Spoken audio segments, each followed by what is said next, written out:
Hello, my name is Martin James. I'm the Managing Director of the UK River Restoration Centre. We're an organisation of about 10 people. We're a not-for-profit and we work with government agencies, researchers and practitioners on the ground to advise and spread best practice on river restoration.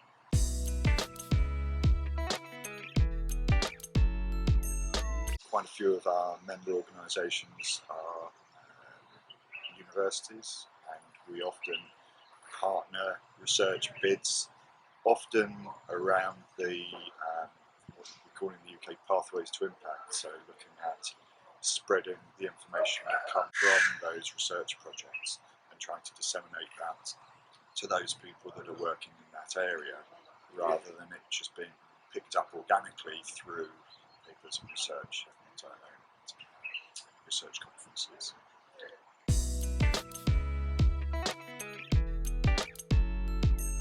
So we tend to work more with, I suppose, fluvial geomorphologists, but also teams of hydrologists, geomorphologists, ecologists. So it tends to be on the physical geography and also, to a degree, the social science side, trying to make sure that we can utilise best or the most useful collaborations between researchers, so to make sure that what we are trying to provide information on or answer questions on from a practitioner or a policy point of view is based on the best available science and a good degree of scientific rigour in terms of the information that we're providing.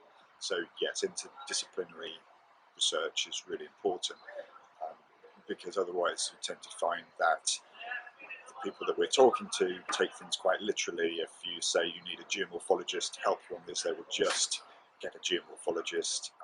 Really, they need to be looking at the whole research and applied science field to try to make sure their work is following best practice.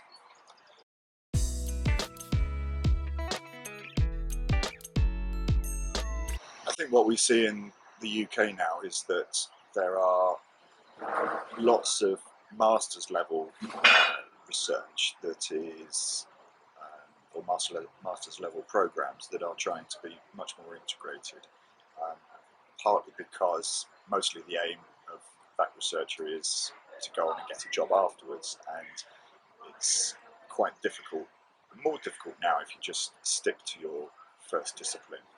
I think having an integrated approach is a lot better for the individual because they understand more. It gives a better indication of what you can go on to do, and it gives a better spread of how we use those disciplines, how they interact with each other, and therefore how science can find its way into everyday roles, everyday problems, rather than being purely located in academic institutes.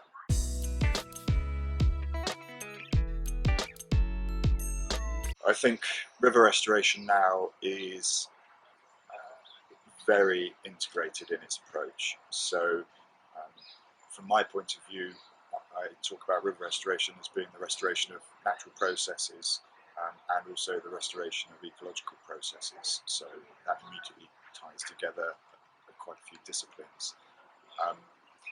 It also needs to be very aware of and cut across flood risk management.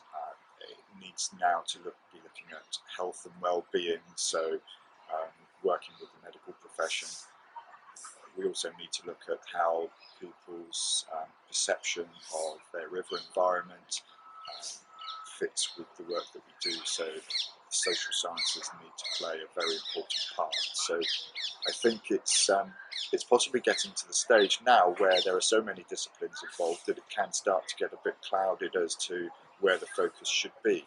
So I think that's probably over the next 5 to 10 years there will be some clarity around that, and I'm sure we will see centres of expertise being developed where they're mixing historically quite diverse types of science and trying to pull those together in a more coordinated way, that then addresses some of the big problems that we have in the environment.